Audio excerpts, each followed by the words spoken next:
Nigga fan 007. What up? You good? I'm alive, I'm breathing. Drop this shit. What up, nigga? Drop this shit. What up, nigga? Fucking head, man. Teddy Grizzle, you there? Hey, what's good with Angry Sam, though? What's Yo, good? what's going on, son? How's everything? Everything's good, just finished up dinner, you know what I'm saying? Everything's good, just, getting this Battle of the Bay 7 preparation done. We're, a little over a week out, getting those butterflies going, you know what I'm saying? But everything's coming together. As someone that puts these big events together and everything, you said the butterflies are coming. What do you anticipate? What are some of the things you know can't be avoided? Like some of the bullshit, you'd be like, I know this is going to happen. I just got to deal with it as best way I can. I mean, you're always going to have issues with pay-per-view. That's the number one thing, especially with all bullshit, you know what I'm saying? It's pay-per-view is a real fickle thing right now, and no one really has, they haven't figured it out yet. But I personally think I got the best team available. When something goes wrong, no one's faster than King of the Dot fixing it. You know what I'm saying? Like, problems are going to happen. It's all about just having the right people behind you to make sure those problems, don't continue. Okay. Yeah. I mean, I really don't see much else, and I got to tell you, Duel in the Desert was so smooth, that I'm kind of waiting for some mistakes at this one, knock on wood, but you know what I'm saying. But I got through my first one kind of scar-free. You know what I'm saying? I'm kind of nervous, What were you saying, Wayne? I'm sorry. Go ahead. No, I was saying don't say that. Oh no, yeah. Well, I mean, I always got faith in everything. You know what I'm saying? But I'm a realistic person, and mistakes do happen, and people are people. So we got backup plans for any possible awful scenario. So I think it's going to be a real great day. Okay, I'm glad you said that, backup plans. Like, I guess because, there have been issues, but, with you, Teddy, you have been one of the, you definitely rock out with all of the groups. You rock out with the movement. Tough. You did a lot of surveying as far as making sure that you knew what the people wanted and everything. But you mentioned backup plan. Like, backup plan, what do you mean? Like, if this battle doesn't go down or if you need to change something, I'm like, what are your backup plans? How do you plan for something that may happen or things that may happen? You know what? I mean, we go through, all the necessary requirements to make sure that all the battlers are there on time. We put the hotel directly next to the venue. There's no, you know what I'm saying? Like, unless people out there, you're saying, like, battlers aren't going out, like, crazy and whatnot. Most of them are just staying in the hotel, memorizing their shit. If a battler can't make it to California, I mean, there is an arsenal, no pun intended, of battlers, that can freestyle well enough that we could throw them in the ring. I know DNA is always a guy to, if you're a week out, someone, falls out, that's someone that you could put on the card as a backup, and he'll come in and kill shit. You know what I'm saying? It'll be like, you didn't even lose the first person. But I mean, it's really an accountability thing for these guys. And I mean, contracts are binding and all signed. So I mean, I don't expect anyone not to make it. Also, especially because you don't have to, no crossing country lines or anything like that. But I mean, I think every battle should go off without a hitch, and I think correct contract structure will make sure everyone does what they're supposed to do. Right. Okay. Yeah, okay. I don't know if you've seen it out here, Mr. Fab working though. I ain't never seen anyone promote a battle as hard. That's what's up. I was going to ask you, like, Mr. Fab and Arsenal, what was your thought, what was your vision in that battle in making that battle happen? I got to keep it a buck. It was not my first choice. I'm a big proprietor of Mr. Fab. I believe in his skills. I know the background. I know the battling Royce and all that, and I was real excited to work with him. But I definitely was looking for different matchups, some timing stuff. Some people weren't available, and I mean, throwing something. It didn't even really cross my mind to throw something in California.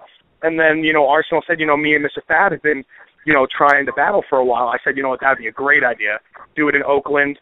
Oddly enough, we were supposed to do it a week after the set date, But King of the Knot called and said, that they do blackout on that day, which oddly enough they're not doing it on that day this year. And we ended up moving it a week back to Mr. Fab's birthday to add even more hype to it. So I mean, Arsenal's coming to town on the man's birthday to ruin the birthday boy's day. But I've heard some of Mr. Fab's stuff, and I think he's gonna be ready to go. That be the ill part, because it's always when you hear. It's been a few times I've been fortunate enough to hear some bars before people go on stage and stuff. And it'd be weird sometimes you hear it on the phone and you go, but then they bring it to life. And then sometimes you're like, yo, the pen is crazy. And then it don't translate on camera. You'd be like, yo, it's crazy. It's such a combination in order for the shit to be magical. It's crazy how it works out. You have to equate the whole thing that battling and making music are two totally different animals. Being able to make music doesn't mean that you can come into our world and kill shit, and vice versa. You know what I'm saying? Battle rappers can't necessarily step into the booth and kill shit. So I guess the best MCs are the ones that are well rounded on both sides of the fence, in my opinion. I think Mr. Fat has a really wonderful grasp. I think he was on Angry Fan when you guys were asking if he's seen any of Arsenal's battles and stuff like that. Mr. Fat has been. I grew up on grind time, you know what I'm saying? So, every the Battle of the Bays, the Massacre of the Bay, Mr. Fab's there, big chain swinging. He's at the events, he's active, he knows, he's done his homework, you know what I'm saying? I mean, he's really putting in the time, putting in the effort. He's on an interview almost every single week talking about the event. I've never seen a battler with this kind of preparation before, Oddly enough, the only person that this might rival is, in level of preparation is Arsenal. Yeah, it's I'm really impressed by the work ethic, to be quite honest with you. He definitely so does. I mean, he made us a believer, like he is going in there to kick ass. It was great the way he sold the fight. He really did. Yeah. And I got to tell you, I was, obviously, when you're the one putting up the money, the risk is on your shoulders, and I'm, not to mince words, but I'm a young kid. You know what I'm saying? I was, in the early stages of this, I was a little worried. And then, Mr. Fat, like, just the way he talks to you, man, like, he put every single doubt I ever had, like, to rest. You know what I'm saying? Like, I can't wait for this event. It's going to be something crazy. I mean, from the bottom of the card to the top of the card, it's going to be nuts. And I think Arsenal and Mr. Fab going to talk some shit and, fuck around and make a classic. And I think you can save the file. It'll be the best celebrity performance thus far. Hopefully, we do for a crazy one. We've had all right ones. We've had, he did better than I thought, or he didn't live up to it. We do for a real crazy one, I think. So if Fab pulls it off, salute to him. I think the biggest thing is that he's an underdog, but at the same time, the matchup is correct. Like Disaster and Cassidy was ass backwards. That matchup period, I was not a big fan of. So it really didn't, it worked well in Cassidy's favor because, the problem with matchups like that is that, they have separate fans. Fans of Disaster are usually probably not going to be fans of Cassidy.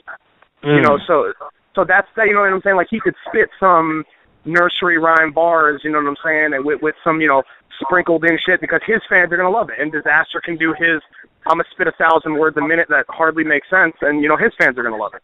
You know what I'm saying? But I mean, with this one, you got, Arsenal and Mr. Fab, you know what I'm saying? Like, they did shows together. You know what I'm saying? They do have similar fans, in the battle rap culture, coming from, Mr. Fab being active, back in the day, battling on the street, battling Jin, battling, Royce the 5'9" and stuff like that. And then, Arsenal, them being at all the events together. I think this matchup is one that people are really going to have to open their eyes for. The pay-per-view is going to drop. Avocado's doing the pay-per-view, so it's going to be done well. And we're going to get this popping. Are you able, when you throw together an event like this, are you even able to enjoy the battles, or you just have to wait for them to be done and watch them online or something? Oh, my mans, I can't tell you. I enjoy seeing all the battlers that I paid for being at the event on time, and then I don't breathe again until after the battles are done. Yeah. This one will be a little bit different because I have J Pro as my event manager, so he's going to shoulder a little bit more weight so I can sip on something and shut the fuck up. Duel in the Desert, I wasn't even on stage for half of it because I was just making sure that everyone was ready because, you know, we had a system where it was, you know, whoever was battling, they'd battle, and then halfway through the battle, we'd mic up the next guys, you know, so they could just step on stage and go through with the next battle. You know what I'm saying? So I'm glad I don't really have to be going through that, and I can be on stage and see my card come to life. That's what I'm excited about. So you get to be a fan for a little minute. That's dope. All that work. Yeah, that's what I'm saying. I don't even need to. I'm debating on whether I even want to, you know, stand on stage for this one. You know, I might just want to, you know, be in the front row. You know, there's no better seat than being a fan in the front row. Absolutely. Absolutely. It's awesome. You're just elbow to elbow with some random ass dude, probably more drunk than you. You know what I'm saying? Like it's always a good time. Absolutely. Yeah, that's dope. That's dope. You seem like you definitely were in your zone. Like you had no worries at Duel of the Desert. You know what? I gotta tell you, if you're willing to look, you know, to double check things, you know, and you know, not just take people's word for it, but follow through and stuff. A lot of the things that'll make you nervous about, you know, about the day of the event, you know, that will cease. You know, like, you know, you double check your flights, you double check when people are going to come in, you know, and you get your set list together. And as long as everyone's at the event, you know, it's really a no-brainer. I can see the New York events being a bit of a pain because, you know, half the card is usually from New York, and getting to the venue in New York can be difficult. You know, especially, you know, if you're just driving or whatever, you don't account for traffic, and then, you know, and one of your guys is late. But, you know, how we're putting this together is really like, you know, all the battlers go somewhere together or they don't go somewhere at all. So, you know, we you know, it kind of allows us to keep the whole herd together, you know, and it makes throwing the event so much easier. It's just so nice. That's cool. That's really cool. So, go ahead, Henny. No, I was going to ask him, is that, as someone that puts events together, is it important for you to try to touch all markets on both coasts and everything like that, you know, to just widen the whole demographic of your business and everything, or you just, like, do you want to stay rooted in certain areas where you know the events will be live and the culture, you know, is supported in those areas? No, I mean, basically I got to, you know, I'm going to go probably with a formula kind of like, you know, I'll do, you know, a Cali event. Mr. Fab, you know, he's confident that, you know, this goes well. I'll definitely be doing work with Mr. Fab again. You know, so, you know, I do something in California, something in New York, and then after, you know, going from the Mecca to, you know, California, I can do a battle where I take a little bit more of a risk, maybe go to, you know, New Orleans or Miami or Charlotte or something like that, where they don't have those massive cards. You know what I'm saying? Because, like, but I have to hit New York and California hard first, or else, you know, I'm risking my cash. You know what I'm saying? But I mean, like, Duel in the Desert, like, from now on is basically like a non-profit organization. You know what I'm saying? We're gonna put on an event, we're gonna break even, and then we're gonna move on to our New York and Cali events. You know what I'm saying? But but Duel in the Desert this year is kind of have some matchups that we're looking at, some battles. We haven't contacted anyone about Duel in the Desert, but we're definitely trying to put on the guys that, you know, don't get the shine, you know, that they should. You know, we're looking at the M Cities, we're looking at the Young Cannons. I definitely want to work with Show Off, Chilla Jones. You know, there's just that long laundry list of people that for some reason aren't getting the shine that they deserve. And, you know, if you're doing everything right in battle rap, I think you deserve your shot. You definitely named a few dudes right there that put on every time they step on that stage too. Yeah, and that's what it's about, man. There are a couple battlers, you know, I can't work with, you know, for a little while because, you know, they're not doing what they're supposed to do, or they're taking battles off, or they're embarrassing the culture, you know, in a certain way. You know, I believe that, you know, as an owner, you know, or someone that puts cards together, I have a responsibility to the culture to protect it, you know, and to set the correct example. You know what I'm saying? You know, everyone's got to hold everyone accountable. You know, owners have to hold battlers accountable. Battlers have to hold owners accountable. We got to hold the fans accountable. You know, and the fans got to hold the battlers accountable.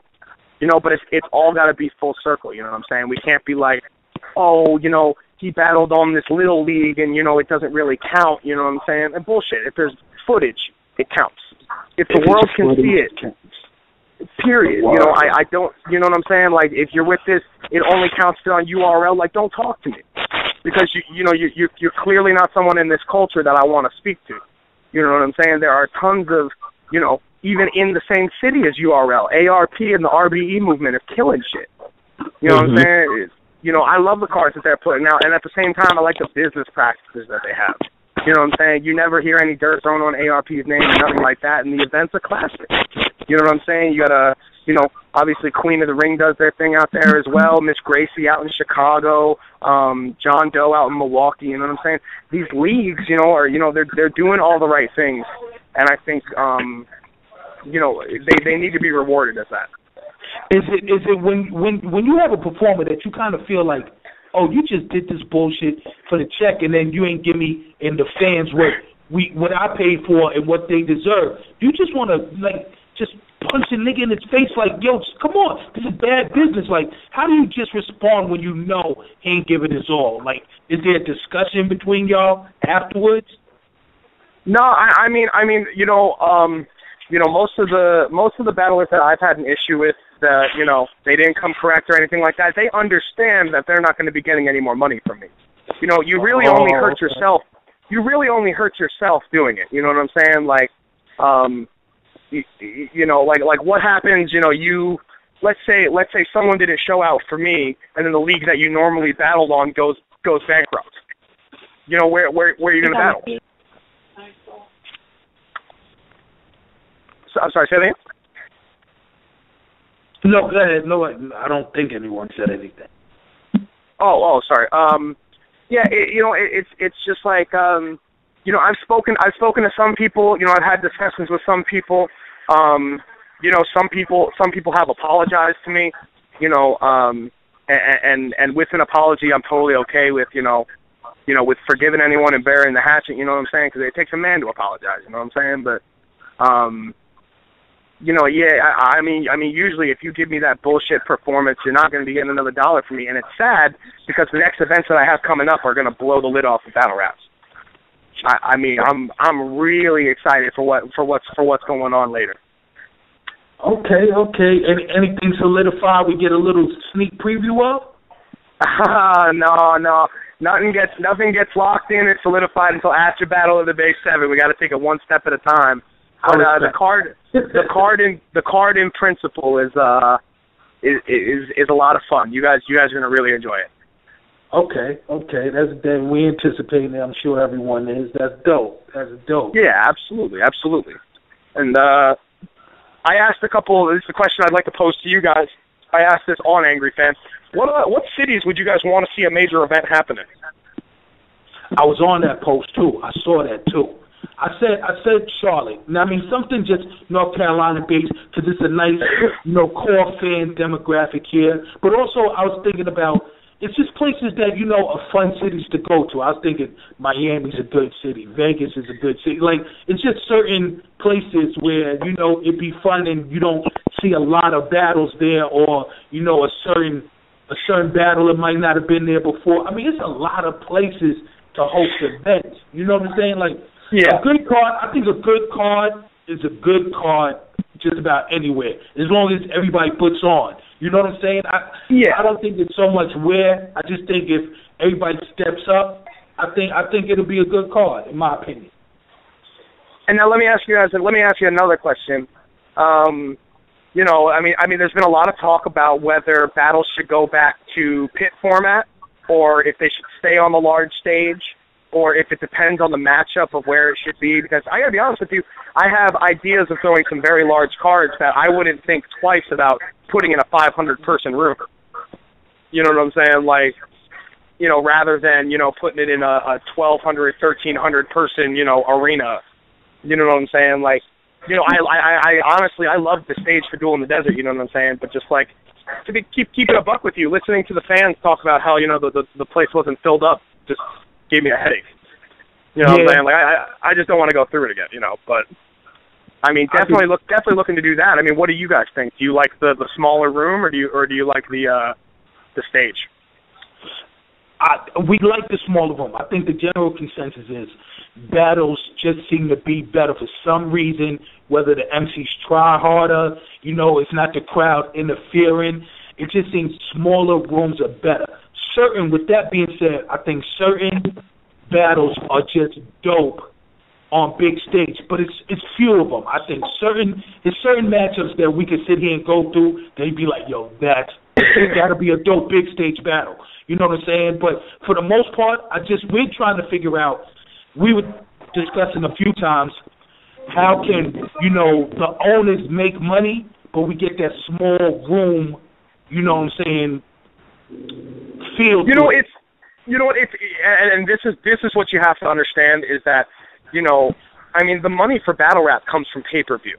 You know what I'm saying? The URL gets probably a lot of their money from sponsorships, and stuff like that. The door, they also, I've been to the Summer Madness, the cheapest ticket was like $100, you know what I'm saying? They're making a good amount of money on it, they're not making tons off of YouTube. People think a lot is made off YouTube. It's not. You know what I'm saying? So, when it comes down to it, like, you could have 500 people, charge, in New York, charge $80 to $100 if the card is there, and then put on pay-per-view and still make out like a bandit. You know what I'm saying? Like, people, there's a lot of ways to make chicken in this industry, and, I don't know if there are any owners that are saying, it's difficult, it's tough. So on some events, it's tough to make if you do a small card in a small room, and you're upset that you didn't make your money back, that's on you. But if you do a big card in a small room, then you're pushing the pay-per-view 100%. That's because the room will obviously fill.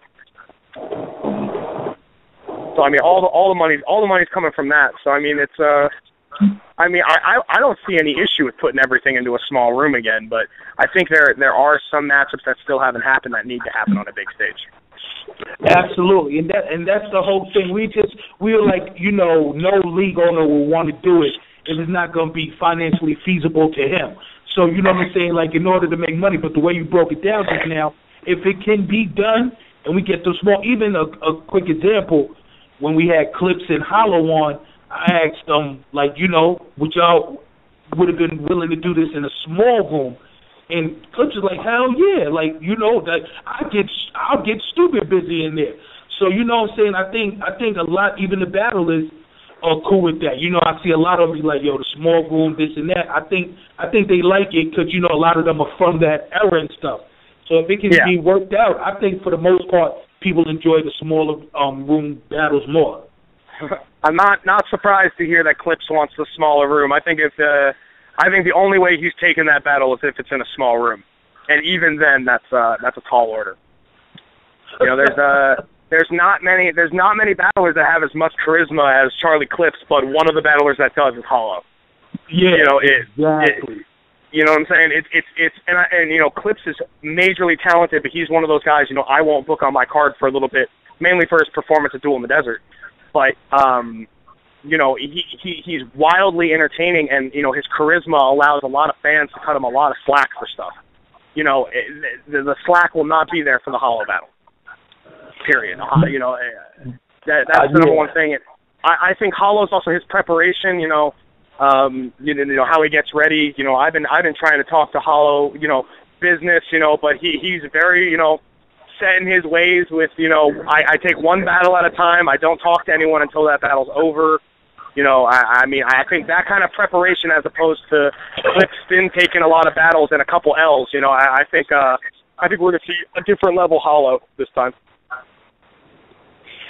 Yeah, absolutely. But it's like that's a great point with the Hollow.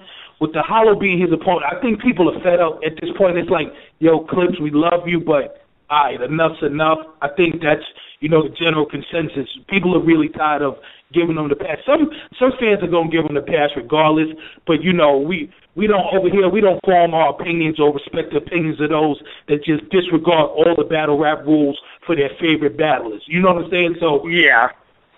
It's a fine line. We understand you can have a bad day at the office, but when it's consistent or you just getting the pass because you're you, that fucks it up. You know what I'm saying? That's no fun for nobody. Not yeah, the opponent, exactly. not the owner, not the fans, not anyone. You know, that fucks shit up. So, you know, I think he understands he has to get busy with Hollow because, you know, they're so similar in a lot of ways. It's real easy for one of them to die on that stage if he fucks around. Yeah, I mean, I got to tell you, and I really hope, you know, a lot of the other owners, you know, stand strong and, you know, when a battler goes light on your stage, you know, you've got, you know, put them on a hiatus. You got to not book them anymore, you know. And I think a big thing is, you know, this you know, the battle leagues, you know, the whole culture is turning into such a sport rather than, you know, a way to promote music.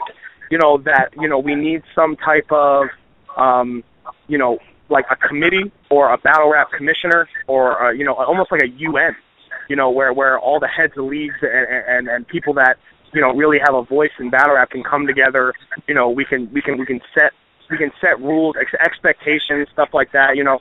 But if we don't band together, you know, as a culture that's set up with mediocrity, you know, then you know, the industry rappers, they always have that leg up on us. You know what I'm saying? As long as there are those battles where you see these main guys going really light, you know what I'm saying? Like, that's all the evidence that they need to say, like, oh, these guys are light, this is a joke. You know what I'm saying? Every battle has to be taken seriously if it's on footage. I think that's an important thing you just said. I think there has to be some rules put in place across the board that, you know, allows everyone to be successful in what they're doing. You know what I'm saying? Because if this guy over here goes, you know, I'm not dealing with him no more, and for the right reasons, then this guy over here cuts him a check, then no lesson is learned, and it continues. So, you know what I'm saying? I think that's important. I think that's real important. You got a point with that. Yeah, I mean, it's horribly un-hip-hop to do, so I don't think it'll happen for a while. We're not anywhere close to that happening. You know what I'm saying? I mean, in order for that to happen, honestly, the whole it doesn't count unless it's on URL movement, that has to die. You know what I'm saying? Congratulations to the URL and everything that they've done, because I watch URL battles night and day. I love them. You know, they're fantastic. They put on great work. But, you know, the URL is the league that, you know, just like these battlers that are taking things light, the URL is taking the fans kind of light. You know, they've gotten very comfortable. They've gotten very complacent being number one. What you don't understand is once you got that number one headband, everybody's coming for you. Mm-hmm. You know what I'm saying? So I mean, it's like, you know, they've gotten complacent, very Floyd Mayweather-ish, where he's not really winning fights, the other guy's just losing. You know what I'm saying? I mean, he's got a. There's no urgency from them. They don't feel the heat of other battle leagues yet. I think if we really make the message that, you know, we're battle rap, we're standing here together, you know, be with us or be against us. You know what I'm saying? It can't be a free for all forever, or this whole thing is just going to sink. We got to come together at some point, or we're just going to eat ourselves alive from the inside out. Facts. I mean, it's you know, it's sad to see, but I think battle rap itself will pull through. The fans are resilient.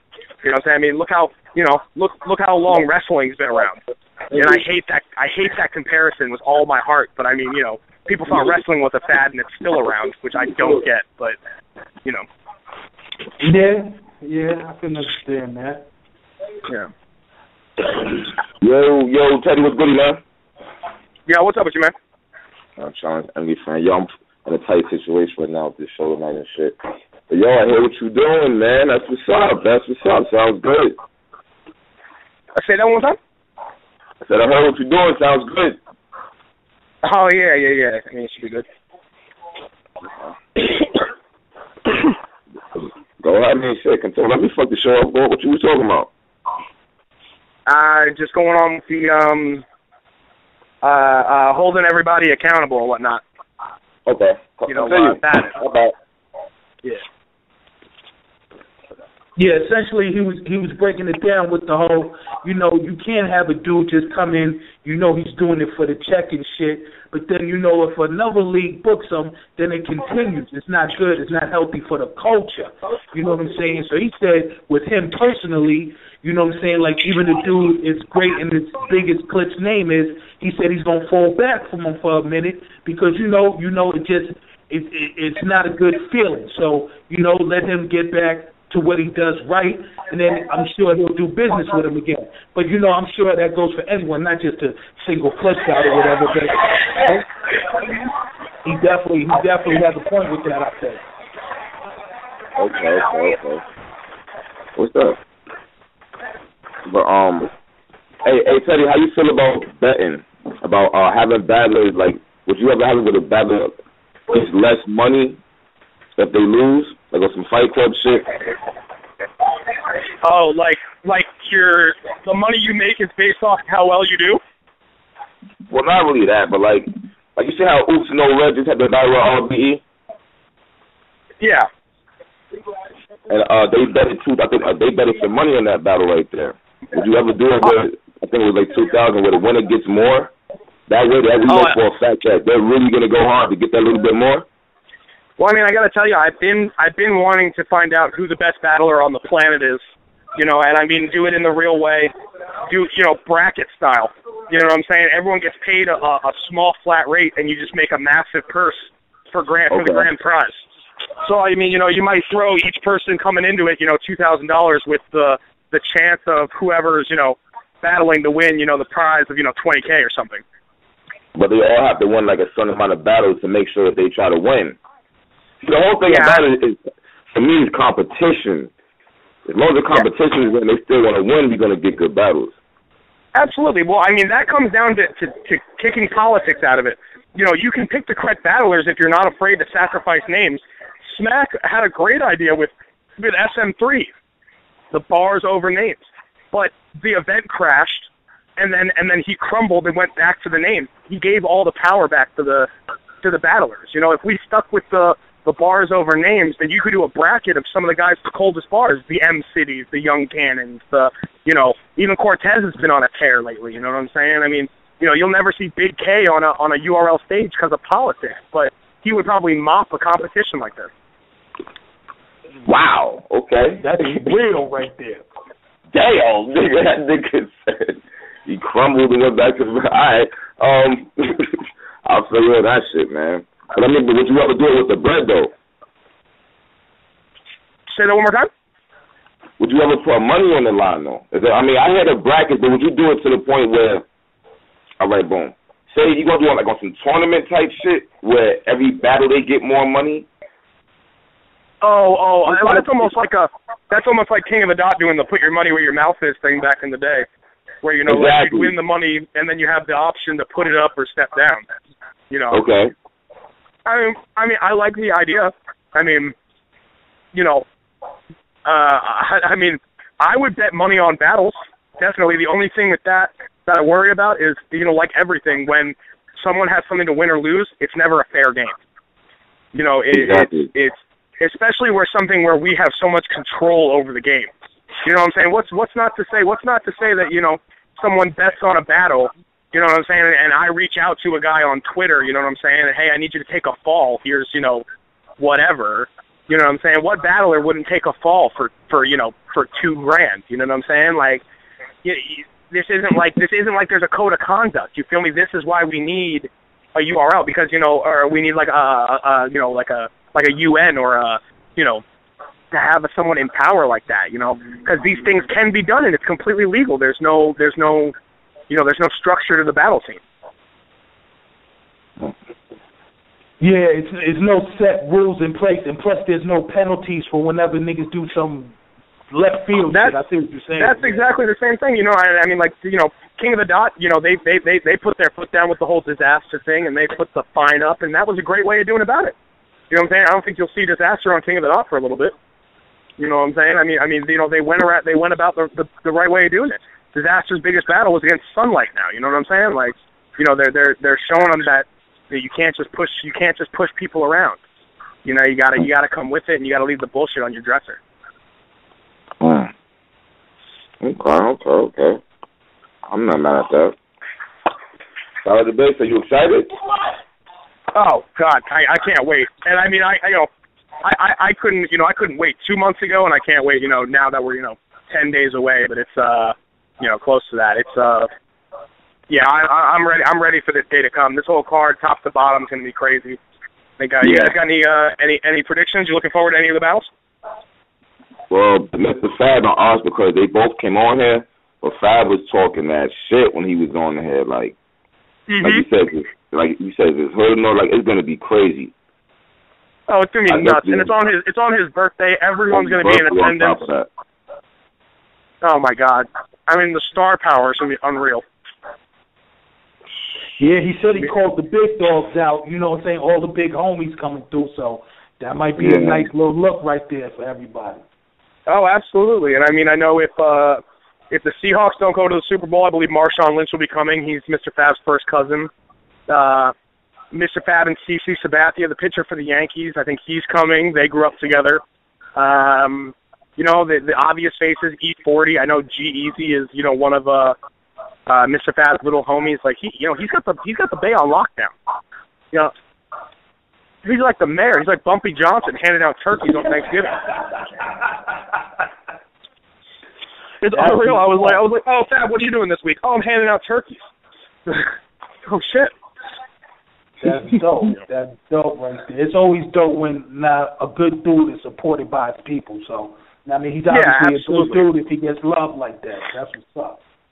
Yeah, and it's just another place for Arsenal to, once again, I'm here. You know what I'm saying? Like, I think that battle's, that battle's gonna be the perfect way to cap it off. But honestly, the battle I'm probably looking forward to most, probably two. Probably say Pass versus B Magic, and Nestle versus Swave 7. Yo, Pass versus B Magic, that's gonna be a dope battle. I fuck with Pass hard body. That nigga direct as hell. I like that shit. I'm a big fan of that. I think if Magic stumbles one too many times, I think Pass can beat him. You know what I'm saying? I think Magic's got to, you know what I'm saying? He might not have to bring his A+ game, but I think he might have to bring his B+A game. Now, I mean, I will tell you this right now, and Magic, if you're out there, listen, because you got to listen carefully. If you don't bring your A+ game, Pass is going to put you in a box.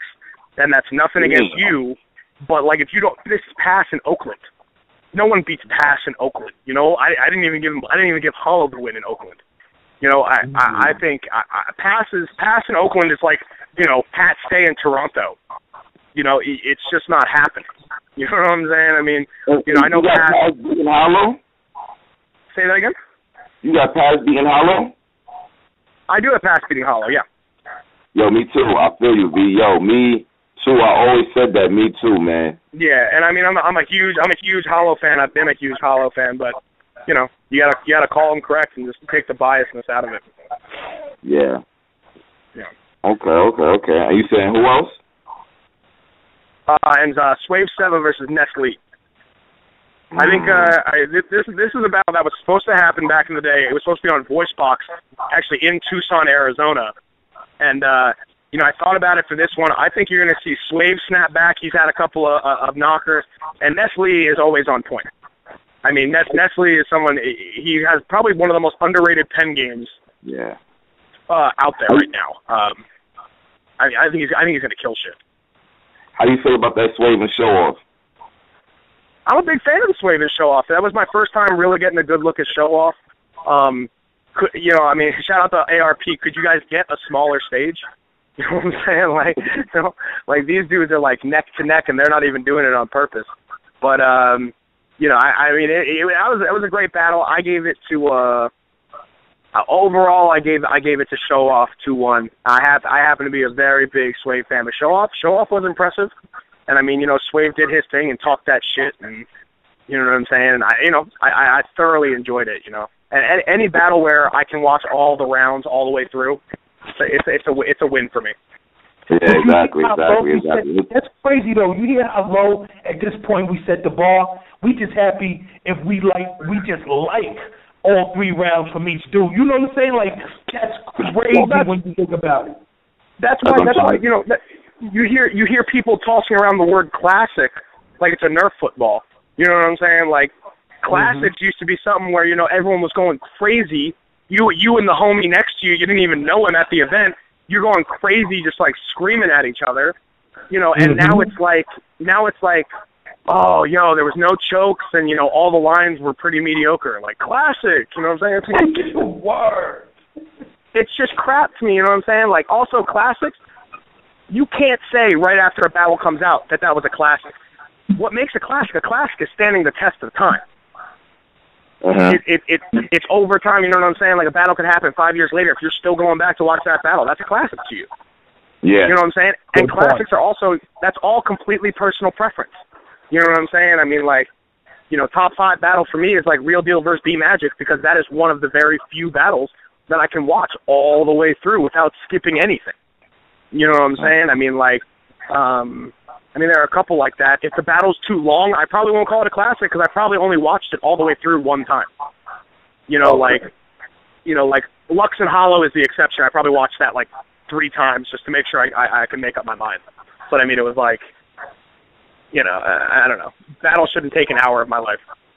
Yeah, I feel you on that shit. Them should be like long as hell now. It is like 45 minutes and shit like that. Yeah. Well, I was talking about this earlier. You know, the average battles go into like 30 minutes. So anything under 30 minutes is a short battle now. It's like, get out of here, you know? Yeah, that's true. That's true. Hey, who you have? Hollow or Lux? What's good? Yeah, Hollow or Lux? Oh, Hollow. Hollow? Yeah, I definitely give it to Hollow. You know, I got to tell you, I stopped judging battles round by round. You know, I don't say he took the first, took the second, because that's how, you know what I'm saying, they start thinking about it in like a fight scenario. You know what I'm saying? If I win the first 2, I don't really even have to do anything in the third. You know what I'm saying? I mean, I don't like thinking about it that way. It's an overall performance, you know what I'm saying? Personally, to me, if you choke in a round, you automatically lose that round, unless the other person chokes too, and then it comes down to material. But if you choke bad enough where it like alters your performance like that, you know, that's you know, that'll be points against you and whatnot. But it's just the overall battle, the overall performance. You know what I'm saying? If Joe Budden went crazy on Hollow for 2 rounds and then did that drop the mic shit in the third, I'd still give the battle to Hollow. You know what I'm saying? I mean, you know, people got to stop thinking of it as a math thing and just realize if you just got to finish. You just got to finish the battle. That's all. You know, just stop dropping the ball before you reach the goal line. Okay. I agree. What about what are some of the topics y'all been debating? You got anything pressing that's been going on? How do you feel about the Diz and Cassidy battle? We've been talking about a lot of things going on up here recently, bro. We've been talking about the Ether situation. What's going on with that? How you feel about that? Well, Ether situation, you know, I was worried about the Ether situation because my biggest thing was I have 3 battlers on my card for Battle of the Bay that hadn't been paid from that yet. So my biggest concern was, you know, doing everything I could to make sure that Thesaurus, Heartless, and Rum Nitty all got paid. You know, because I didn't want any. Oh, well, I haven't gotten my money from Ether, so I'm not battling at Battle of the Bay. You know what I'm saying? I'm not having any of that. So, I worked a little stuff, whatever. I got Heartless, Thesaurus, and Nitty paid. You know, and then, it was a bad situation. From speaking with Lush and talking to him, it's not something he did, like, on purpose. You know what I'm saying? Like, definitely the communication. These are the things we talk about communication-wise. There should be no question about what the budget is for battles. You know what I'm saying? If that's something that you double-check, you know what I'm saying? Like, some people have selective hearing. Like, if someone was talking to me and was like, oh, you know, I have somewhere close to $100,000 to spend, I'd be like, oh, cool. And then I set a budget for $100,000 just off of that. You know what I'm saying? It's like you gotta double-check exactly how much money this guy's got, you know, to put down on this or whatnot, because that's a lot of money to not, you know, to not see it. You know, that's crazy to me. And then for the Diz and Cassidy to not happen on stage, it was just, I don't know. It was a little bit weird, but I gave the battle to Cassidy, and I gave it to him 2-1. And oddly enough, my favorite part of the entire thing was when he was impersonating Disaster. Best Disaster impersonation I've ever seen. Hilarious. Okay. Hey, so you paid the battlers out of pocket? Say that again? You paid the battlers out of your pocket? So yeah, for the Thesaurus and Nitty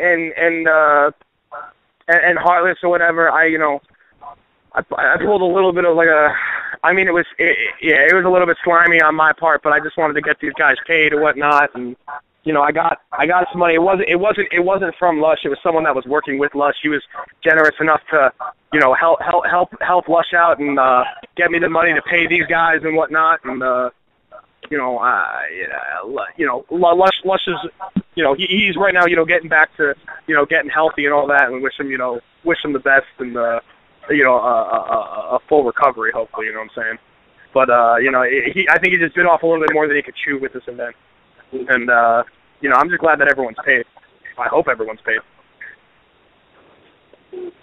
When you put these events together, I know it starts with a budget and everything like that. Does a rapper sometimes pop in your head and you go, him, and then you go, you know what, negotiating with him or his price is going to be ridiculous, so you don't even bother sometimes?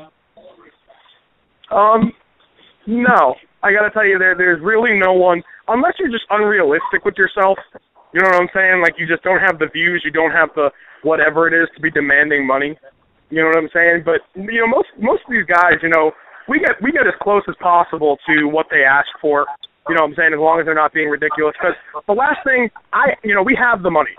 The last thing that I want to do is have the money be the issue.